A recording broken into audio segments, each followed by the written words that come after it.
আদম আলা নবীন আলাইহিস সালাতু ওয়াস সালামের পরে নূহ আলাইহিস সালাতু ওয়াস সালাম পর্যন্ত লম্বা সময় অতিবাহিত হয়েছে, প্রায় 1200 বৎসর। সেই 1200 বৎসরের ভিতরে 600 বৎসর পর্যন্ত প্রায় যারা ছিল তারা দুনিয়া কি করে সাজাবে তাদের কাছে এরকম দ্বীনের দাওয়াত পৌঁছে নাই। পরবর্তীতে 600 বৎসরের ভিতরে কিছু কিছু করে তাদের কাছে দ্বীনের দাওয়াত পৌঁছা শুরু করেছে। যখন হযরতে নূহ আলা নবীন আলাইহিস সালাতু ওয়াস সালাম আল্লাহ পাক তাকে নবুয়ত দিলেন, নূহ আলাইহিস সালাতু ওয়াস সালাম 950 বৎসর দাওয়াত দিলেন। কত বৎসর? তার আগে গেল 1200 বৎসর, আর 9.5 কত বৎসর হলো? 2150 বৎসর চলছে। নূহ আলাইহিস সালাতু ওয়াস সালাম 950 বৎসর দাওয়াত দিয়েছেন। মুসলমানের সংখ্যা মাত্র 40 জন। কতজন? কি বলেন, খুব বেশি? কমের কোন একটা হিসাব আছে? 950 বৎসর দাওয়াতের পরে মুসলমানের সংখ্যা মাত্র 40 জন, তো সংখ্যা খুব বেশি। আমি কয়েকটা কথা বলবো ভূমিকা হিসাবে, খেয়াল করে শুনলে আশা করি বুঝে আসবে। যাদের পেরেশানি আছে তারা দুই একদিন ফাঁকে ফাঁকে উঠে যাবে। 40 জন মানুষ মুসলমান। ওই জামানার মধ্যে এই 40 জন ছাড়া আর যত মানুষ আছে সকলেই তারা মূর্তি পূজারী। তারা কি পূজা করে? তারা মূর্তি পূজা করে। আল্লাহ সুবহানাহু ওয়া তাআলা তিনি চিন্তা করলেন, হে আমার পয়গম্বর নূহ, 40 জন মানুষ তোমার 950 বৎসরের দাওয়াতের ফসল।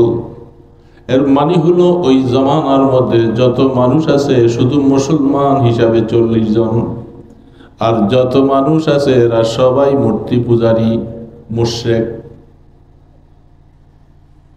যেহেতু তারা সকলে মুশরিক, তারা ঈমান আনে নাই,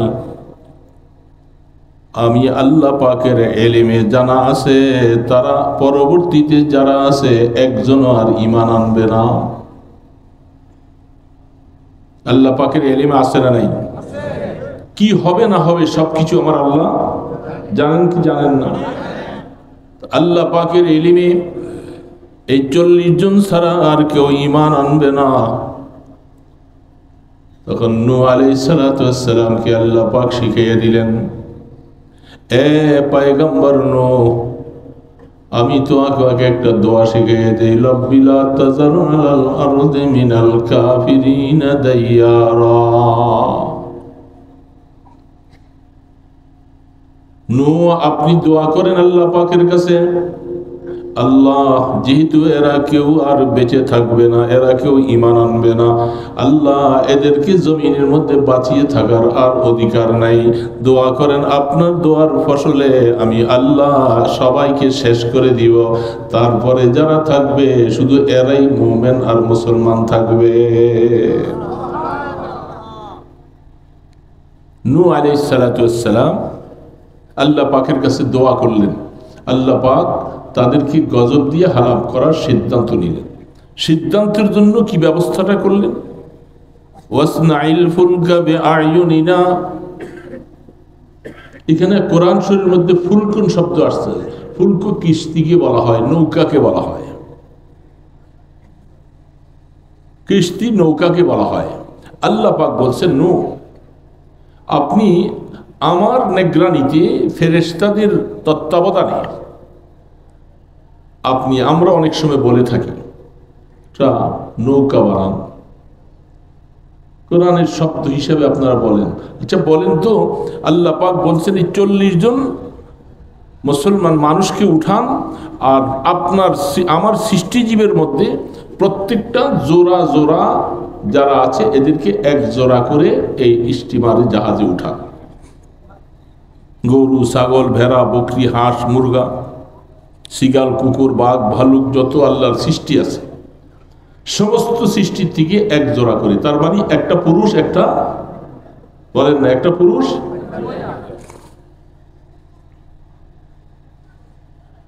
আল্লাহ পাকের এত সৃষ্টির মধ্যে এক জোড়া করে যদি এই জাহাজটার মধ্যে উঠাইতে হয়, এই জাহাজটা বলেন তো, এই আপনাদের এই জায়গাটার মতো এতটুকু একটা জাহাজ হলেই কি সামাই হয়ে যাবে? কত বড় লাগবে? আল্লাহ পাকের সৃষ্টির সীমা আইন, সেই সৃষ্টিগুলোর থেকে একটা জোড়া করে, এক জোড়া করে করে যখন উঠাবে আর 40 জন মানুষ, তাহলে স্টিমারটা কত বড়! শুধু কিস্তি আর নৌকা, শুধু জাহাজ নয়, এটা কত বড় জাহাজ, এটা আল্লাহ পাক ভালো জানে। এত বড় জাহাজ তৈরি করেছে। সেইখানে আল্লাহ সুবহানাহু ওয়া তাআলা সবাইকে উঠালেন। সমস্ত কাফের মুশরিক যত আছে সবাইকে আল্লাহ পাক সারা পৃথিবীর বন্যা দিয়ে ধ্বংস করে দিয়েছে, সব ধ্বংস হয়ে গেল। নূহ আলাইহিস সালামের 3 ছেলের থেকে এই পৃথিবী আবাদ শুরু হলো। আবার সাম, হাম, ইয়াফাস, এই 3 সন্তান থেকে পৃথিবীর আবাদের সূচনা। সেখান থেকে চলতে শুরু করলে অদ্যাবধি পর্যন্ত পৃথিবী আবাদ হতে লাগলো। আল্লাহ সুবহানাহু ওয়া তাআলা পয়গম্বর নূহ আলাইহিস সালামের সন্তানের মধ্যে, হে বাবা বুঝে নিবা, বাবা একজন নবী সন্তান কাফের, বাবা নবী সন্তান। নূহ আলাইহিস সালামকে নবী স্বীকার করল না। নূহ আলাইহিস সালাম তাকে বারবার ডাকলো, আসো তুমি আমাকে নবী স্বীকার করো এবং এই প্লাবন থেকে বাঁচার জন্য কিস্তিতে উঠো। কিন্তু সে বলছেন, সাআবি ইলা জাবালি ইয়াসিমুনি মিনাল মা,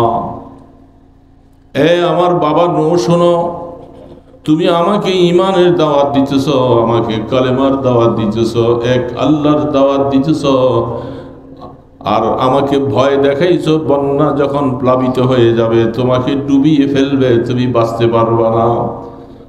ছেলে বাবাকে বলতেছে, বাবা ধারণাটা আপনি ভুল করেছেন, আপনার সন্তান অনেক উঁচা, অনেক লম্বা, আমি যখন উঁচা লম্বা পানি যখন চলে আসবে পাহাড়ের চুটির মধ্যে গিয়া উঠব, সেখান থেকে পাহাড়ের উপরে যখন দাঁড়াবে আমাকে বন্যার পানিয়ে প্লাবিত করতে পারবে না।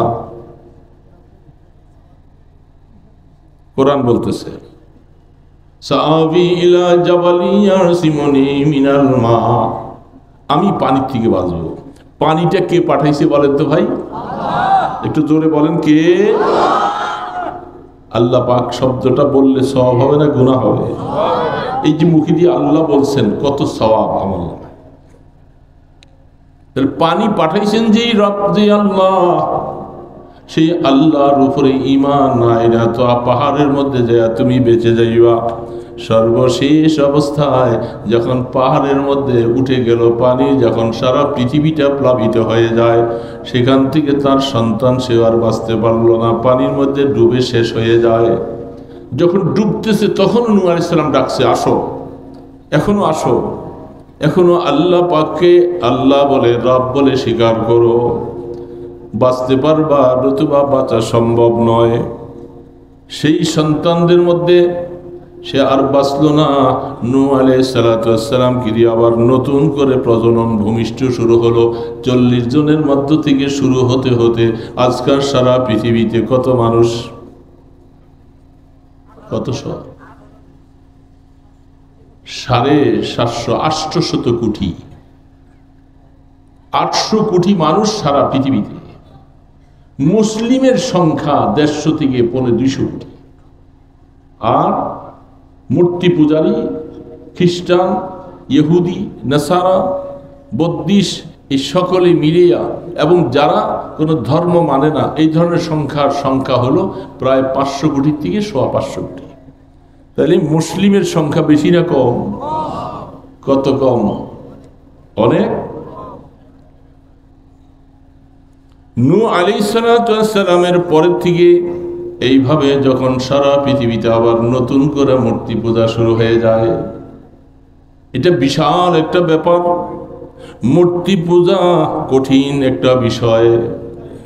এ বাবা মনে রাখবা, তারা মূর্তি পূজা করে, তারা আল্লাহ বলে একজন আছে বিশ্বাস করে, কিন্তু বলতেছে এই মূর্তিগুলি আল্লাহর কাছে আমাদেরকে সুপারিশ করে মাফ করাইয়া দিবে। নাউজুবিল্লাহ তো বলছেন, তারা তো মূর্তি পূজা করে আল্লাহ পাকের কাছাকাছি মূর্তিগুলি যে তারা সুপারিশ করবে, মাপ পেয়ে যাবে। আমরা এক জাতীয় মুসলমান, কোরআন বলতেছে তোমরাও আল্লাহকে আল্লাহ বলে স্বীকার করো, নামাজ পড়ো, অনেক সময় আল্লাহ পাককে সেজদা করো, আবার তোমরাও বলো তোমার পীর তোমাকে বাঁচাবে, তোমার এই দরগাওয়ালা তোমাকে বাঁচাবে, তোমাকে ওই দরবারওয়ালা তোমাকে আল্লাহর সাথে একটু কাছে নিয়ে দিবে। এই আকীদা বিশ্বাস করনেওয়ালা, নামাজ পড়নেওয়ালা মানুষ আছে না না?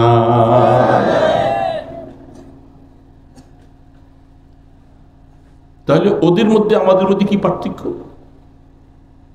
কি বেশ কম? এই জন্য ইমানদার মুসলমান, কষ্ট করে বসে আছো, সামান্য কয়েকটা কথা বলি বাবা শুনে নাও। ইমানটুকু বহু কষ্ট করে ধরে রাখা লাগে, ইমানটা যাইতে বেশি সময় লাগে না। এমন কিছু কাজ আছে ওই কাজগুলি করলে অটোমেটিক ইমানটা চলে যায়। লা ইউকাররিবুনা ইলাল্লাহ বলতেছে আমরা এই পীর সাহেবের কাছে, এই দরবারে, এই মাজারওয়ালার কাছে, তার কাছে যাই। আমরা যেহেতু ডাইরেক্ট অনেক সময় পৌঁছতে পারি না, আর এই বুজুর্গ পীর সাহেব সে আমাদেরকে আল্লাহর কাছে নিয়ে পৌঁছে দিবে, মাফ করিয়ে দিবে। এই আকীদা পোষণ করে যারা কোনো মাজারওয়ালার কাছে যাবে, কোনো পীরের কাছে যাবে, কারো পায়ে সেজদা দিবে, সাথে সাথে তার ইমানটা শেষ হয়ে যাবে, তার ইমান থাকবে। তাহলে মুশরিকদের সাথে আর আমাদের বেশকম কোথায়?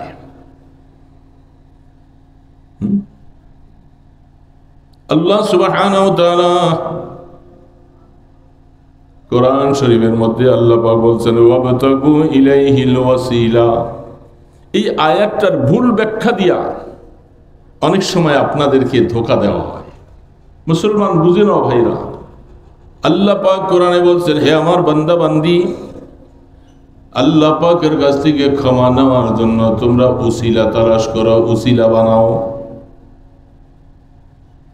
এই কথা শুনছেন কি শোনেন না? আপনারা শুনছেন। এই উসিলা অর্থটা কি? তাফসীর খুলে দেখেন, এটা আল্লাহ পাকের কোরআনের ভাষা। ওয়াবতাগু ইলাইহিল ওয়াসিলা, তুমি আল্লাহ পাকের কাছে ওসিলা তালাশ করো। এই ওসিলা শব্দটা পাইয়া গোলমাল করে আল্লাহর কোরআনটাকে বিশ্লেষণ করতে গিয়ে উল্টা দিয়ে তারা উসিলা বলে ওই পীর, ওই মাজার, ওই দরবেশ,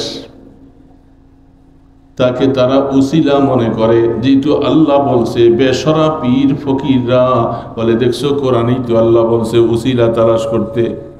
এইভাবে যারা তাফসীর করে আল্লাহর কোরআনটাকে ভুলভাবে ব্যাখ্যা দেওয়া হলো।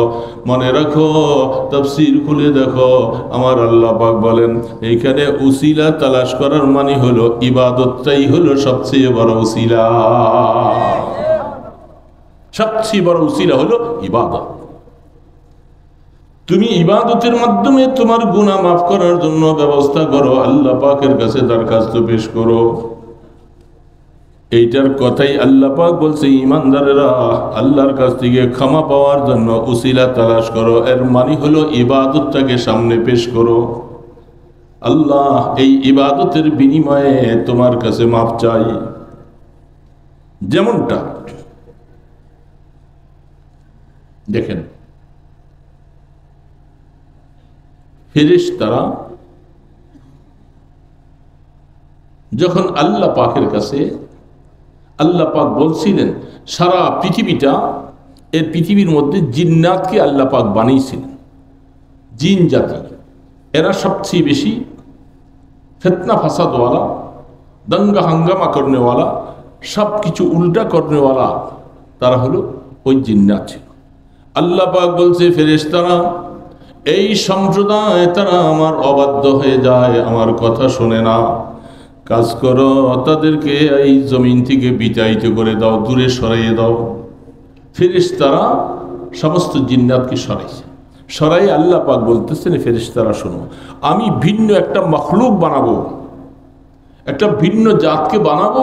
সেই জাতটা হলো আদম, ইনসান, এবং তাদের মাধ্যমে আমি আল্লাহ প্রকাশ হব এবং সেই লোকগুলিকে আমি আমার প্রতিনিধি খলিফা বানাবো, মানুষকে আমার প্রতিনিধি খলিফা বানাবো। ফেরেশতারা বলতেছে, আল্লাহ আমরা এমন এক স্বভাব, এমন এক জাত, কোনোদিন গুনাহ করি না। ফেরেশতারা কি কেউ গুনাহ করে ভাই? গুনাহ করার শক্তি তাদের মধ্যে নাই। আমাদেরকে আল্লাহ পাক প্রতিনিধি না বানাইয়া আল্লাহকে ডাকার মতো ভিন্ন আরেকটা জাত বানাবে, এই কথাটা তারা আল্লাহ পাকের কাছে বলছিলেন। কোরআন শরীফে বিভিন্ন আয়াতে আছে। আর মনে মনে কথা হলো, আমাদের মতো নিষ্পাপ এই মখলুকটা আমরা আল্লাহর ইবাদত করে আল্লাহকে খুশি করতে পারবো না, আল্লাহ ভিন্ন আরেকটা জাত বানাবে। এটা হলো তাদের ভিতরের কথা। এই দুইটা কথা একসাথে মিলে আল্লাহ পাক যখন বলছে, আমি ফেরেশতারা তোমাদের পরে যেই সত্তাজি মানুষকে আমি আল্লাহ বানাবো, এই সমস্ত মানুষের মাঝে আমি আল্লাহ প্রকাশ পাবো, আর এরা আমার ইবাদত করবে। ইবাদত করতে করতে এরা তোমাদের মতো ফেরেশতাদের থেকে দামি হয়ে যাবে, ফেরেশতার থেকে দামি হয়ে যাবে। তখন ফেরেশতারা চিন্তা করলেন, আল্লাহ পাক তো বানাবে, আমরা আল্লাহ পাকের সাথে আসলে একটা ভুলই করছি, বেয়াদবি করেছি। কেন আমরা আল্লাহর সাথে এই কথাটা বললাম যে আমাদেরকে বাদ দিয়ে কেন তাদেরকে বানাবেন? এই জন্য ভুলটা করার কারণে এখন আমরা আল্লাহর কাছে ক্ষমা প্রার্থনা করতে চাই যে আল্লাহ, আমরা ভুল করে ফেলছি, আমাদেরকে মাফ করে দাও। আল্লাহ পাক বললেন, বান্দায় আমার, ফেরেশতা শোনো, তোমাদেরকে মাফ করার জন্য একটা সিস্টেম আমি আল্লাহ তৈরি করে দেই। কাজ করো, সপ্তম আসমানের উপরে একটা মসজিদ বানাইয়া দাও, আমার আল্লাহর নিগরানিতে নূর দ্বারা সেখানে মসজিদটা বানাও। যখন তোমরা মসজিদটার মধ্যে তোমরা তাওয়াফ করবা, তখন তোমাদের এই গুনাহ যেটা করেছো আমার সাথে, আমি আল্লাহ তোমাদেরকে মাফ করে দিব। ফেরেশতাদের এই কথাটা আল্লাহ পাকের সাথে বলতে যায়া তারা যে ভুল করেছেন, তারা আল্লাহ পাকের কাছে তাওয়াফ করে করে, এই জন্য বাইতুল্লাহ ঘর তাওয়াফের দ্বারা মানুষের গুনাহ মাফ হয়। বাইতুল্লাহ ঘর তাওয়াফের দ্বারা। এখন বলতেছে ফেরেশতারা বাইতুল মামুর তাওয়াফ করলেন, যেটাকে আল্লাহ রসুল হাদিস শরীফে বলতেছেন। সাহাবায়ে কেরাম প্রশ্ন করলেন, ওগো আল্লাহ রসুল, ফেরেশতাদের সংখ্যা কত? রসুল বলতেছেন, আল্লাহ ছাড়া কেউ জানে না। কত ফেরেশতা আল্লাহ ছাড়া কেউ, শুধু এতটুকু বলা যায় আল্লাহ পাকের তরফ থেকে আমাকে জানানো হয়েছে, পৃথিবীর সৃষ্টি থেকে ফেরেশতা আল্লাহ বানাবার পরে প্রত্যেক দিন 70,000 ফেরেশতা বাইতুল মামুরটাকে তাওয়াফ করে। যারা পৃথিবীর প্রথম থেকে শুরু করেছে, কিয়ামত পর্যন্ত দ্বিতীয়বার আর তাওয়াফ করার সিরিয়াল তারা পাবে না। কত ফেরেশতা এখন তোমরা হিসাব। ফেরেশতা বাইতুল মামুর তৈরি করলেন। এখন মানুষকে আল্লাহ পাক বানালেন, আদম আলাইহিস সালামকে বাইতুল্লাহ ঘর সেখানে বানাইলেন, আর আদম জাত খলিফা যাকে বানাবে তাকে জান্নাতে পাঠাই দিলেন। জান্নাতে, সেখানে লম্বা লম্বা কথা, জান্নাতে পাঠাবার পরে সেখানে ফেরেশতারা জমিনে, বাইতুল মামুর তৈরি হলো, কিন্তু আদম আলাইহিস সালাম সেখানে নাই, তিনি আছেন জান্নাতে। সেখান থেকে আল্লাহ পাক ঘটনার সূত্র ধরে আদম এবং হাওয়া আলাইহিস সালামকে জমিনের মধ্যে পাঠাইলেন। এখন আমাদের যাদেরকে বানাইলেন, আমরা জমিনের মধ্যে আইসা আমরা গুনার কারখানার মধ্যে আল্লাহ আমাদেরকে ছেড়ে দিয়েছে। সারা পৃথিবীটা গুনাহ করার কারখানা, আর আমাদেরকে বানিয়ে দিয়েছে তোমরা এইখানের মধ্যে থাইকা আল্লাহর সন্তুষ্টি অর্জন করে আসা লাগবে। সারাটা পৃথিবী গুনার কারখানা না? সমস্ত গুনার কারখানা এই পৃথিবী, আর এর মধ্যে আল্লাহ পাক আমাদেরকে পাঠিয়ে দিয়েছেন। এখন আল্লাহ পাক বলতেছে, বান্দা শুনে নাও, ফেরেশতারা যেমন আল্লাহর সাথে একটু ভুল করার কারণে ক্ষমা করার রাস্তা তাদেরকে আল্লাহ পাক বাইতুল মামুর মসজিদ বানাইয়া যখন ক্ষমার ব্যবস্থা করলেন, এই মানুষরা দুনিয়ার মধ্যে যাবে, তাদের তো ক্ষমার ব্যবস্থা লাগবে। আল্লাহ পাক সাথে সাথে বললেন, ফেরেশতা ঠিক মসজিদ বাইতুল মামুরটা যেই বরাবর, ওই বরাবর জমিনের মধ্যে সর্বপ্রথম এমন একটা ঘর তৈরি করবা, এটা যেন ওইটার প্রতিচ্ছবি হয়। ঠিক তোমরা ফেরেশতারা বাইতুল্লাহ ঘর তাওয়াফ করে যেমন গুনাহ মাফ করাইতেছ, জমিনের মধ্যে আবার এই সমস্ত বান্দারা তারা গুনাহ করে ক্ষমা পাওয়ার জন্য জমিনের মধ্যে আবার একটা বাইতুল্লাহ বানায়। এই জন্য জমিনের মধ্যে আল্লাহ পাক, ইন্না আউওয়ালা বাইতিন ফুদিআ লিন-নাসি লাল্লাযী বিবাক্কাতা মুবারাকাও ওয়া হুদাল লিল আলামিন। আল্লাহ সুবহানাহু ওয়া তাআলা সর্বপ্রথম ঘর বানাইলেন বাইতুল্লাহ ঘর, যেটাকে তার আগে পৃথিবীতে কোনো ঘর নেই। এই ঘরটা ঠিক হুবহু ওটার বরাবর। এখন জমিনের মধ্যে যাদেরকে আল্লাহ পাক ফেরেশতাদের থেকে দামি বানাবে, গুনার সাথে আমরা মুলাব্বাস হয়ে গেছি, গুনার সাথে সম্পৃক্ত হয়ে যায়। কারণটা হলো পৃথিবীটা গুনাহ করার জায়গা। এখান থেকে চলতে যাইয়া আমরা গুনাহ করেছি, কি করছি কি করি না। এখন আল্লাহ পাক বলতেছে, বান্দা তোমার ফেরেশতাদের গুনাহ মাফের জন্য যেমন বাইতুল্লাহ তাওয়াফ করে তাদেরকে মাফ করেছি, এটা হলো উসিলা। বনি আদমের জন্য ক্ষমার জন্য আমি আল্লাহ এইখানে একটা বাইতুল্লাহ বানিয়ে দিলাম। এই বাইতুল্লাহ যারা তাওয়াফ করবে তারাকেও আমি আল্লাহ পাক নিষ্পাপ বেগুনাহ মাসুম বানাইয়া তাদেরকে ক্ষমা করে দিব। এখন প্রশ্ন হলো, যারা যেতে পারলাম না, বহু মানুষ আছে সে যাওয়ার মতো তৌফিক নাই, ফেরেশতাদের ক্ষমার ব্যবস্থা সেটা হলো, যারা বাইতুল্লাহ ঘর তাওয়াফ করলো তাদের ক্ষমার ব্যবস্থা হলো, কিন্তু যারা যেতে পারলো না এদের।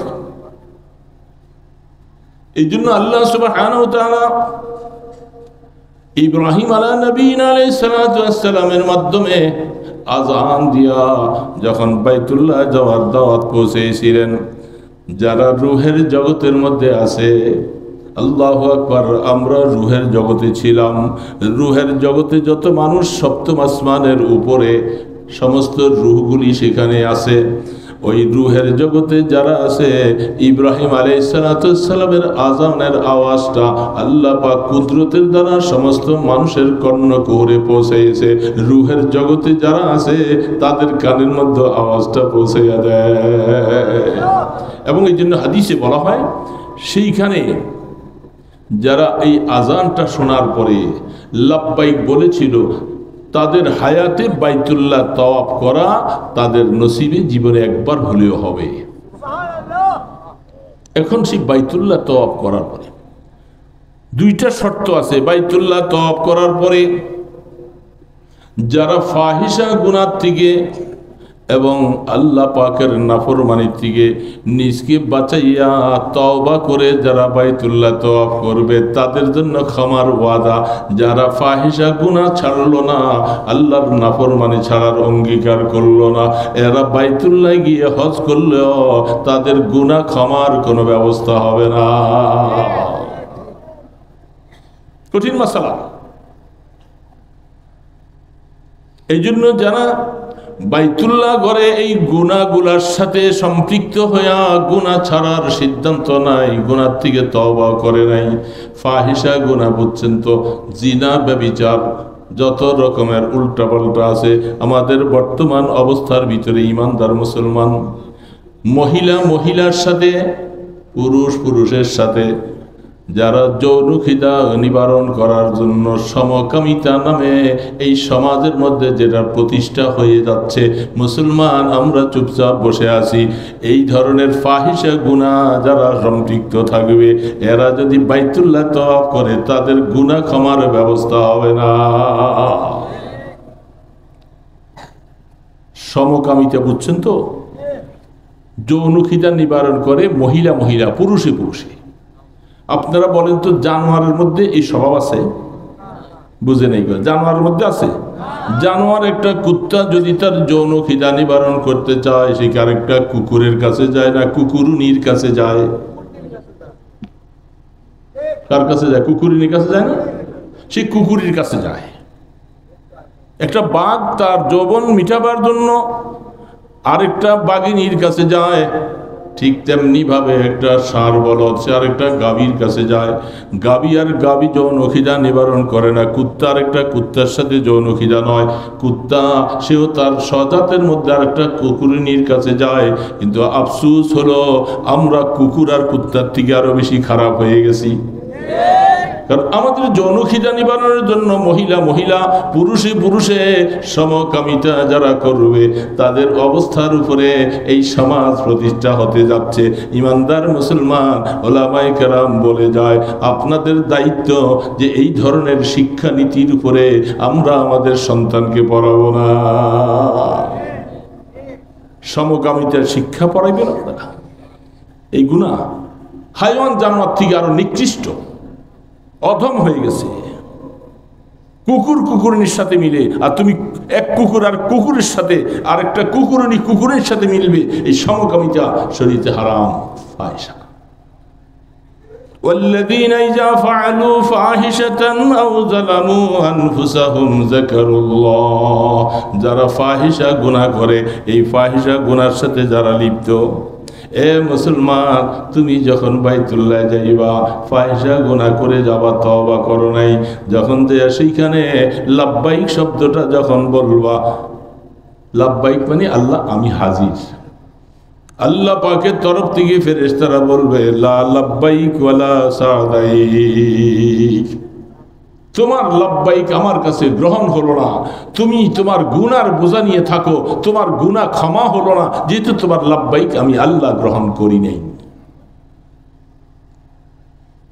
এই জন্য হাদিস শরীফের মধ্যে বলে, বাইতুল্লাহ ঘর তাওয়াফ করার পরে যদি আপনার জীবনের অবস্থাটা মোড় ঘুরে যায়, গুনাহ আগে যেগুলি করতেন এখন আর গুনাহ নাই, সুদ নাই, ঘুষ নাই, ঠকবাজি নাই, মাফে কম দেওয়া নাই, এই গুনার কাজগুলি যেগুলি করেছিলাম এগুলি আর এখন করি না, তাহলে বোঝা যাবে আপনার লাব্বাইকটা সেখানে কবুল হয়েছে।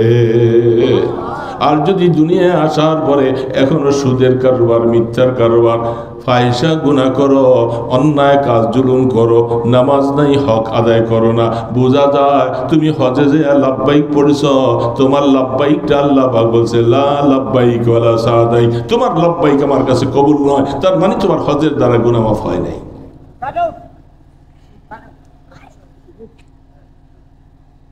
বুঝতে পারছেন ভাইরা?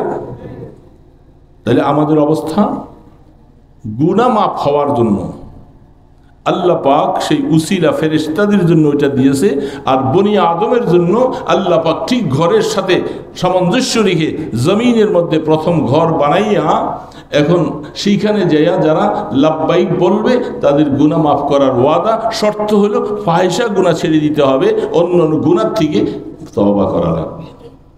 এখন ফাহিশাও হলো তওবা করলাম না, তাহলে গুনাহ মাফ হলো না। 2 নম্বর প্রশ্ন, যারা সেইখানে যাওয়ার মতো তৌফিক হয়ে যায়, উপযুক্ত সেখানে গেল, যেই মানুষগুলার তকদিরের মধ্যে বাইতুল্লাহ তওয়াফ করার ব্যবস্থা নাই, তারা ওই সময় লাব্বাইকের স্লোগান যখন দিয়েছিল তারা লাব্বাইক বলে নাই, এদের ক্ষমার কি ব্যবস্থা?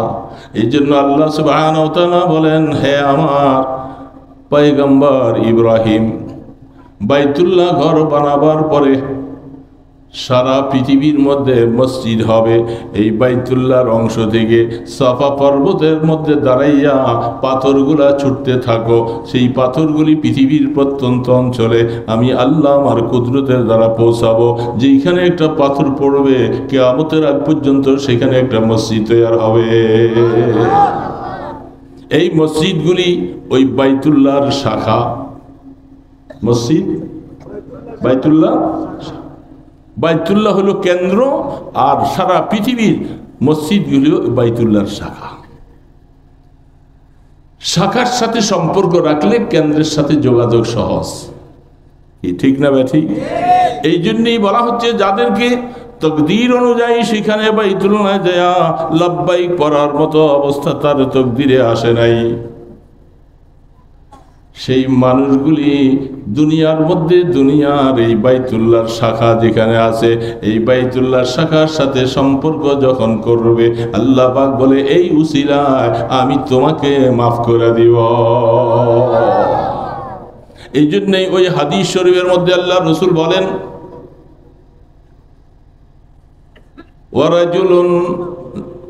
ওয়ারাজুলুন যাকারাল্লাহা খালিয়ান ফাফাযাত আইনা ওয়ারাজুলুন কলবুহু মুআল্লাকুম বিল মসজিদি ইযা খারাজা আনহু হাত্তা ইয়াউদা ইলাইহি। কিয়ামতের ময়দানে 7 ধরনের মানুষকে, 7 প্রকারের মানুষকে আল্লাহ পাকের আরশের ছায়ার নিচে ছায়া দিবে। কয় প্রকার? কয় প্রকার? বুঝে আসতেছে কথা? কথা শেষ হয়ে যাবে, একটু পরে আমি শেষ করে দিচ্ছি। 7 প্রকারের মানুষ, 7 প্রকারের মানুষকে আল্লাহ পাক কোথায় জায়গা দিবে? আরশটা কত বড়? এই ডিগ্রিচর এলাকা, তারপর বক্তবলী এলাকা সব মিলিয়ে ওয়াসিআ কুরসিয়ুহুস সামাওয়াতি ওয়াল আরদ ولا يؤوده حفظهما وهو العلي العظيم سبحان الله। কোথায় আছে এই আয়াতটা বলতে পারেন? আয়াতুল কুরসি মুখস্থ আছে? আয়াতুল কুরসি মুখস্থ আছে? কার কার আছে দেখি, দেখেন তো। মাশাআল্লাহ মাশাআল্লাহ, অনেকের আছে। নাই অল্প কয়েকজন। নাই কয়জন দেখি ভাই, নাই কয়জনের আয়াতুল কুরসি? আমি একটা ওষুধ বলবো ইনশাআল্লাহ, মোটামুটি 50-50 হবে। আয়াতুল কুরসিটা কোরআন শরীফের মধ্যে আছে, একটা আয়াত, নামটাই দিছে আয়াতুল কুরসি। আল্লাহ সুবহানাহু ওয়া তাআলা তিনি এই আয়াতুল কুরসির মধ্যে লিখছেন শুধু কুরসির কথা। কুরসি, কুরসি মানে এই যে এটা স্টেজ, স্টেজের মধ্যে চেয়ারটা, এই কুরসির মধ্যে কত ভাগ হতে পারে, এটার মধ্যে আরো এরকম 50টা বা 20টা চেয়ার। আল্লাহ রাব্বুল আলামিন তিনি আরশের বয়ান দেন নাই, কুরসির বয়ান দিচ্ছেন। বলে আমার কুরসি কত বড়? বলে পৃথিবীর মধ্যে তোমাদের এই পৃথিবীটা যা দেখা যাচ্ছে, এই পৃথিবীটা আমার আল্লাহ পাকের কুরসির কাছে একটা সুইয়ের মতো। সুবহানাল্লাহ বলতে ভালো লাগে না? এই পৃথিবীটা আমার কুরসির কাছে একটা সুইয়ের মতো। ফামা যান্নুকা বিল আরশ, তাহলে আমার আরশ সম্পর্কে তোমরা বুঝো। বুখারী শরীফের মধ্যে হাদিস আছেন ফাইজা সাআলতুমুহু ফাসআলুল ফিরদাউস ওয়া আলাহা ফাওকা আরশির রহমান। বুখারী রাহমাতুল্লাহ আলাইহি বলতেছেন, আল্লাহ রাসূল বলেন, হে আমার উম্মতেরা, তোমরা যখন আল্লাহ পাকের কাছে জান্নাতের কামনা করবে তখন জান্নাতুল ফিরদাউস চাইও। কোন জান্নাত? বলে জান্নাতুল ফিরদাউসের ছাদটা হলো আল্লাহ পাকের আরশ। ওয়ামিনহা ইয়াতাফাজ্জারুল আনহার, জান্নাতের মধ্যে 4টা নহরের কথা বলা হয়েছে। কয়টা নহর? পানির নহর, দুধের নহর, শরাবের নহর, মধুর নহর। এই নহরগুলি সব প্রবাহিত হয়েছে ওই জান্নাতুল ফিরদাউস থেকে। সেই জান্নাতুল ফিরদাউসের ছাদটা হলো আল্লাহ পাকের আরশ। তো আরশের উপরে কুরসি। আল্লাহ সুবহানাহু ওয়া তাআলা বলেন কোরআন শরীফের মধ্যে বলতেছেন, আমি প্রথম দিকে যে আয়াতটা পড়েছিলাম, ওয়াসারিউ ইলা মাগফিরাতিম মির রাব্বিকুম ওয়া জান্নাতিন আরদুহা কাআরদিস সামাওয়াতি ওয়াল আরদ। আল্লাহ পাক বলতেছে, দেখো এটা জান্নাতের বয়ান দিতেছে, ওই জান্নাতের দিকে তোমরা দৌড়াও। দৌড়ানো মানে হলো নামাজ পড়ো, রোজা রাখো, গুনাহ ছাড়ো, জিকির করো, তেলাওয়াত করো, হালাল খাও, সব কিছু সুন্দরভাবে কাজ করো। এটার মানে হলো তুমি জান্নাতের দিকে দৌড়াও। কোন দিকে দৌড়াইতে বলছে? কোরআন বলতেছি ওয়াসারিউ ইলা মাগফিরাতিম মির রাব্বিকুম, আল্লাহ পাক তোমাদেরকে মাগফিরাত দান করবে এবং ওই জান্নাতটা তোমাদের জন্য, যেহেতু মাগফিরাত হয়ে গেলে জান্নাতটা অটোমেটিক মালিক হয়ে যাবে, গুনাহ ক্ষমা হয়ে গেলে পুরস্কার পাওয়াটা অটোমেটিক চলে আসবে। ওই জান্নাতের দিকে যাও, যে জান্নাতের চৌড়াইটা প্রশস্ত, প্রস্থটা হলো 7 আসমান আর জমিন একসাথে মিলাইলে যত বড় হবে, ওই জান্নাতের দিকে তোমরা দৌড়াও। সামাওয়াত বহু বছর, কারুদিস সামাওয়াত আলাদা, আরব একটা হলো চড়া আর একটা হলো দৈর্ঘ্য। দৈর্ঘ্য প্রস্থ আছে না আমাদের দেশে? তৌল আর আরজ। দৈর্ঘ্য হলো লম্বা আর প্রস্থ হলো পাশে। মসজিদের দৈর্ঘ্য উত্তরে দক্ষিণে, এটা হলো লম্বা, আর পূর্ব পশ্চিমে একটু কম। ঠিক আল্লাহ পাক বলতেছে জান্নাতটা কত বড়? 7 আসমান। 7 আসমান। কয়টা আসমান? এই আসমানগুলি একটার সাথে একটাকে মিলান, একটার সাথে একটা মিলান, তো 7টা মিলান। তারপরে এই আয়াতের মধ্যে আরতকে 1 বছর বলছেন, অন্য জায়গার মধ্যে আরতকে বহু বছর আনছেন। ঠিক আছে, এখানে 1 বছরে ধরলাম, তো জমিন একটা আর আসমান 7টা, সবটা মিলাইলে কত বড় হবে বলেন না? কত বড় হবে? কোন হিসাব এই মেমোরিতে? এই মেমোরিতে হিসাব আসবে না। ইমানদার মুসলমান বাবা, আল্লাহর কোরআন শোনো। আল্লাহ পাক বলতেছে প্রথম কথা হলো যখন তোমরা মাগফিরাতের দিকে দৌড়াইবা। মাগফিরাত মানে আল্লাহ পাক ক্ষমা দিবে, ক্ষমা করে দিবে।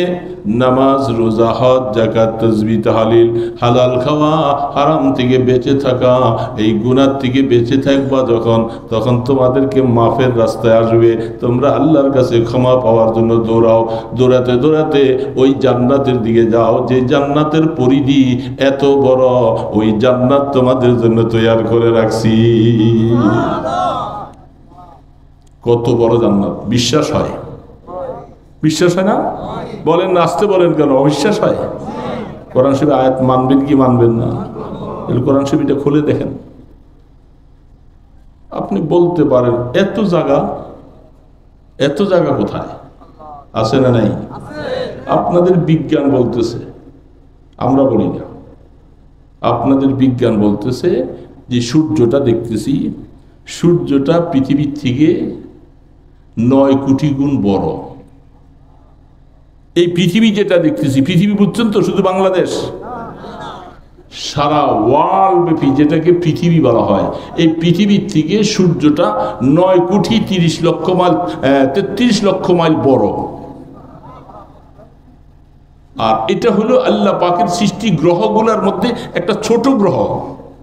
এই সূর্য যেটা দেখতেছি, এটা আল্লাহ পাকের গ্রহগুলোর মধ্যে একটা ছোট্ট গ্রহ। এটা যদি পৃথিবীর থেকে 9 কোটি গুণ বড় হয়, আর অন্য অন্য গ্রহগুলি যেগুলি আল্লাহ বানাইয়া রাখছেন, একটার থেকে আরেকটার আলোর কাছে এখনো পৌঁছতে পারে নাই, পৃথিবীর হায়াত হাজার হাজার বছর চলে গেছে। এখন বলেন যে আল্লাহ পাকের ক্ষমতা কোথায়? আছে না নাই? তাহলে আল্লাহ পাক যে জান্নাতের বয়ান দিয়েছেন, এই জান্নাত আল্লাহর কাছে আছে। ইমানদার ইমান অর্জন করো, ইয়াকিন অর্জন করো। আল্লাহ নিজে বলছেন ওয়াসারিউ ইলা মাগফিরাতিম মির রাব্বিকুম ওয়া জান্নাতিন আরদুহা কাআরদিস সামাওয়াতি ওয়াল আরদ উইদ্দাত লিল মুত্তাকিন। আল্লাহ পাক বলেন এগুলি আমি মুত্তাকিদের জন্য রাখছি। এই জন্য বলতেছিলাম ফেরেশতাদেরকে বাইতুল্লাহ ঘর, বাইতুল মামুর তওয়াফ করে গুনাহ মাফের ব্যবস্থা করলেন। বনি আদমের জন্য ব্যবস্থা কোথায়? বাইতুল্লাহ ঘর বানাইলেন।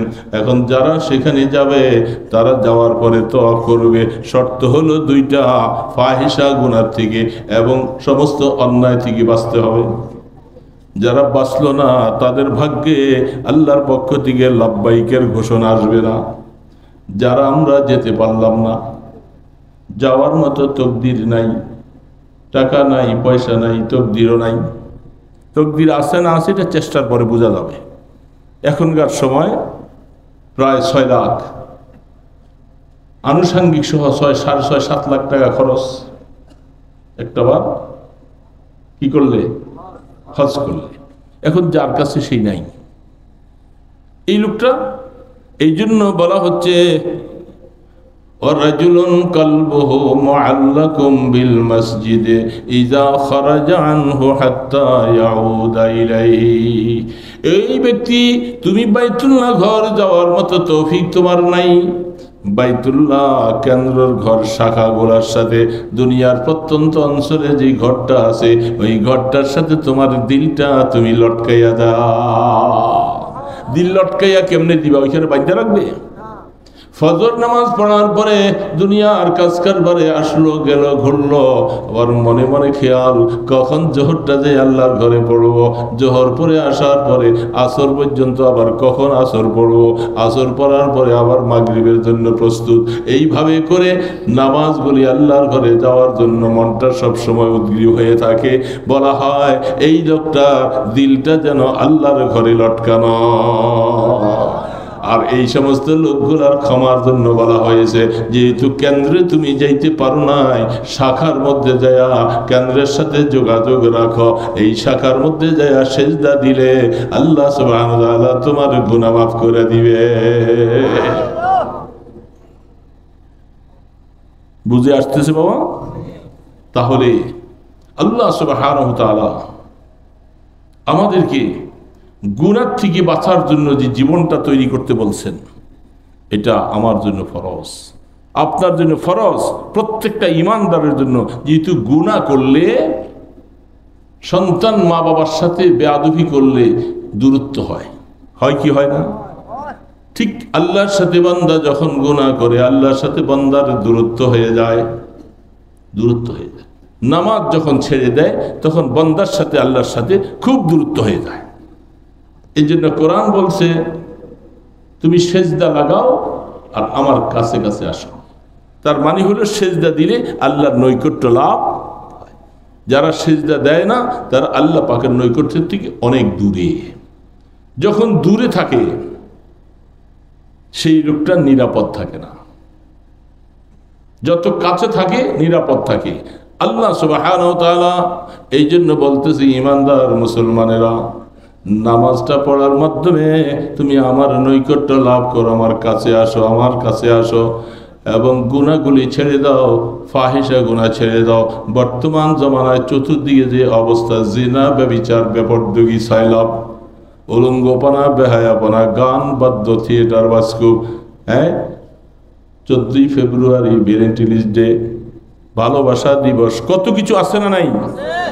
এই সব কিছু এই জমিনের মধ্যে ইমানদার মুসলমান মনে রাখা লাগবে। এগুলি সব আপনাকে আমাকে ফাহিশা গুনার দিকে উদ্বুদ্ধ করতেছে, গুনার দিকে হাতছানি দিয়া ডাকতেছে। এই মুহূর্তে যদি আমাকে বাঁচতে হয়, আল্লাহু আকবার, বাঁচার একটাই মাত্র পথ, ওই যে প্রথম আয়াতে বলছিলাম, ওয়াবতাগু ইলাইহিল ওয়াসিলা। সেই ওসিলা মানে হলো ইবাদত। ওসিলা মানে কি? ইবাদতের মাধ্যমে তুমি আল্লাহ পাকের কাছে গুনাহ মাফের রাস্তা খোঁজো। ইবাদতের মাধ্যমে গুনাহ মাফ হবে।